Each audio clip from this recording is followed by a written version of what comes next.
Given p of x equals 2x cubed plus 3x squared minus x plus 4, find p of 0 and p of negative 2.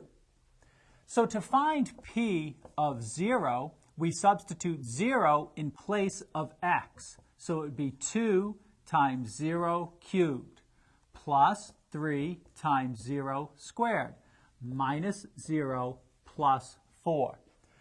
Of course, this result product is 0, this one is 0, and this is 0, so p of 0 is simply equal to 4. Let's find p of negative 2. That means we substitute negative 2 in place of x, so we would have 2 times negative 2 cubed plus 3 times negative 2 squared minus negative 2 plus 4.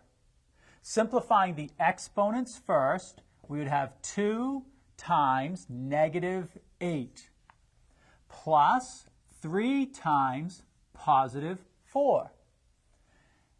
Subtracting a negative 2 is the same as adding 2. Now simplifying the multiplications, 2 times negative 8 is negative 16, 3 times 4 is plus 12, plus 2 plus 4. Now, negative 16 plus 12 is negative 4. Negative 4 plus 2 is negative 2. Negative 2 plus 4 is positive 2.